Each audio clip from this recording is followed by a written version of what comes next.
wonderful to have you all here as the person who does teach at this university. But special thanks to Lee Sullivan, I don't know where she is, our librarian, so can we have a round for her?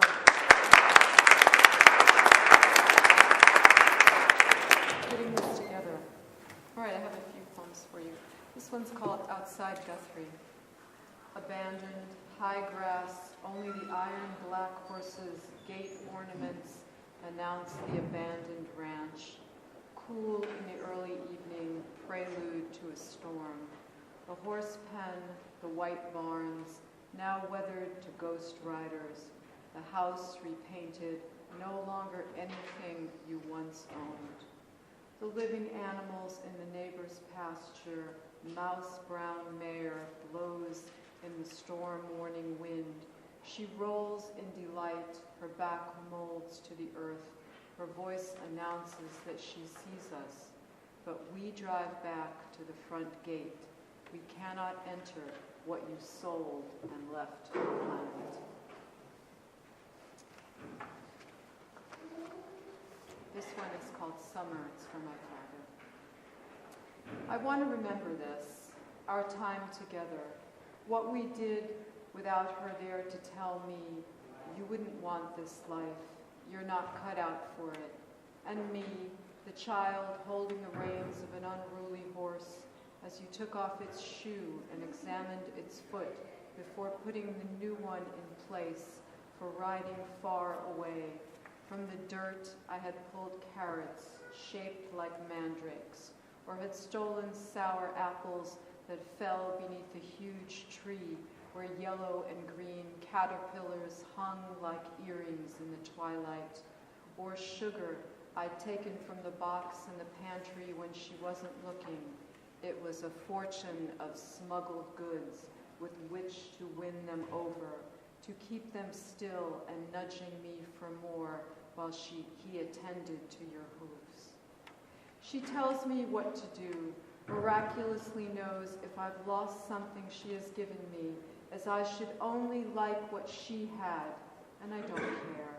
I take these things and wait for prescience to cover me like a blanket. She misses you and wants to die. You are in every dream she has. They fill her up to being young, and upon waking she reaches backwards to you, left only with the bed half empty. I am dying, to be honest, to sit her down and finally tell her to see me as I truly am. It's almost hopeless, and I cannot bear her cursing in 3 languages.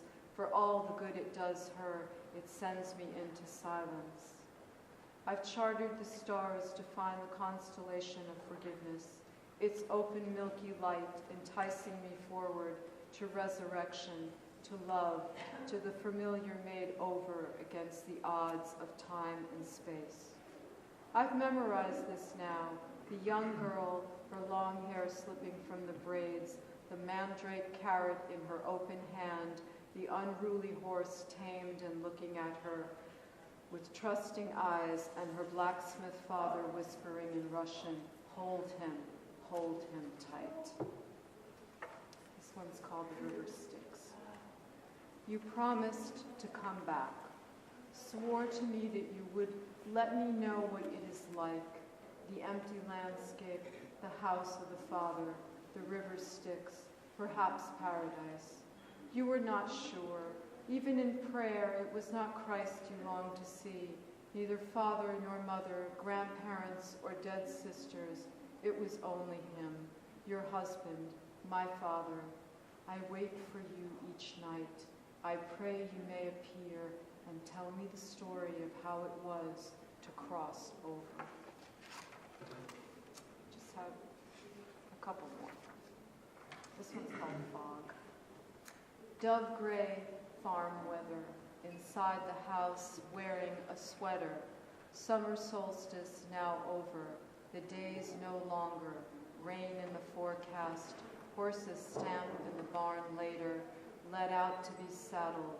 My hair in my eyes, fog in the morning, rolls over by the kitchen window, holding the luminous cups, waiting for my father, sleeping upstairs with my mother, the house, its own silent entity, grandfather in the big garden turning over the earth, grandmother whispering to the icons, I am dreaming, standing, parting the curtains to see the dove-gray fog lift, praying for the sun and the world to roll over.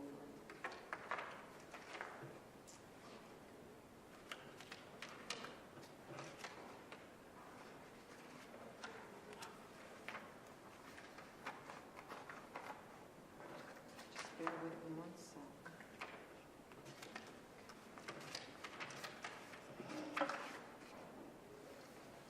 All right, this is called Bride Green, and it's for Ahmed Shah Massoud, who was the Afghani resistance fighter who was murdered right before 9/11. So his death was what precipitated, well, according to some people, precipitated the World Trade Center going down. For Ahmed Shah Massoud. For you, there is a green dome, a shrine of a grave site, the mountains where you once were the lion and escaped death. Invite the strong and the damned to visit, to leave a stone, to say a prayer, and to believe God is most merciful and compassionate. A decade in your shadow he lived, who planned your death, a television set packed deep with shrapnel and journalists with fake Belgian passports to ignite the bomb, and you only wanted the world to know that you were good and followed the prophet on a horse that took you to heaven. He is dead now, finally arrived, shot in the face and chest, where you too burned from ignition. He was hiding in the country you so hated, where no one could be trusted.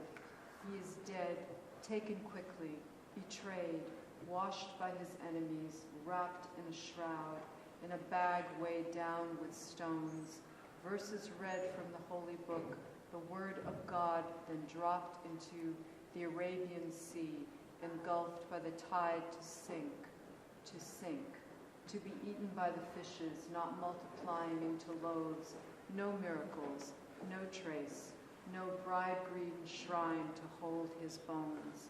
It is over. It is over. And I just have one more, and it's called Shachmati, which is chess in Russian.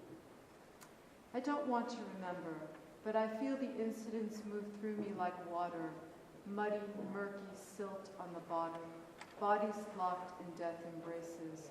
We were stupid. I take that back where it belongs. The heart cannot be commanded, at times artfully restrained, but not told how and what and where to move. There are moments when the present pain, the despair of trial and error evades me. What I have shaped with my hands and time, what I have reinvented, moves itself by circumstance. Then I go backwards, and I wish I had not moved at all.